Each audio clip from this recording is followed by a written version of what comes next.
How's it going, my fellow beautiful brothers and sisters? Okay, so let me ask you an honest question. Let's be honest. Do you feel like that you are irreplaceable with respect to your skills, your characters? I know that you're unique. There could be no one like you, but in terms of what you can do, I'm not. In fact, I think it's too arrogant to think that way.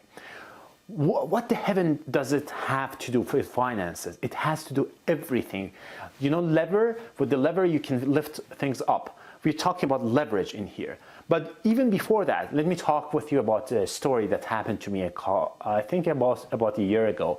We were having a family time with a couple of friends of ours, and they were having discussions about business and production, and they had little businesses, and the conversation between these two guys were this.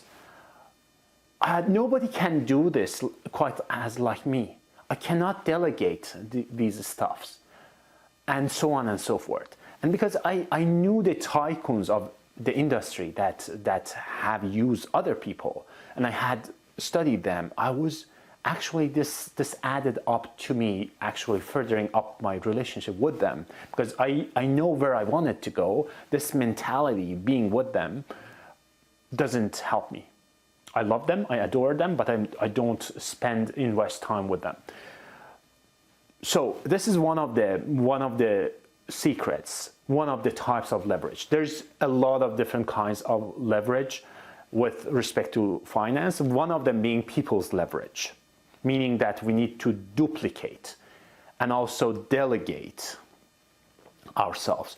Duplicate, delegate ourselves with respect to, in fact, people's leverage to do more. Because let's be honest, we have limited time and energy. Otherwise, we cannot do so much things that we need to be doing.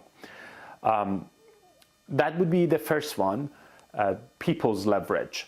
But also, even prior to that, there comes emotional leverage, meaning that if we don't have leverage over ourselves, meaning that we are not emotionally fit, we cannot be as productive as we would. So one of the ways that we can do that, and there's so many, as obviously fitness, diet, and movement, and also other practices that tycoons of emotional mastery and personal mastery, like Tony Robbins himself, have talked so much about it. But this is essentially emotional leverage, which is, in my opinion, the very first ladder to success in terms of leverages. But also we talked about people's leverage, but also I want to talk with the third one, which is financial leverage. We sort of touched based on it. Financial leverage is the good debt for investment, meaning that you borrow to invest, essentially. Mortgages, for example. What also, a lot of people think for liquid investment, there is no such a thing that you can borrow and invest, and there is. You can put down payments for a mutual fund, for example. It's called actually leverage. You can put 20–30% down, the rest you can borrow, and you can invest all of it. And it exactly works the way as mortgage does. There's a strategy called IFA, for example. We do that. It's also a kind of leverage. So these are financial leverages. There's so many more, but I wanted to talk about these sort of things. But I also wanted to talk with you about methods that I learned from Dean Graziosi, which is actually delegate, that we talked about, and also automate, and also eliminate. Eliminate being the task that you know that are not as crucial or needle mover to your business. You can eliminate them.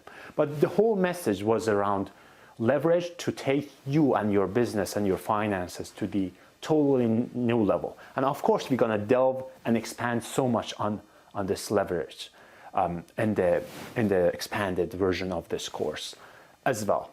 For now, we talked enough. Thank you so much.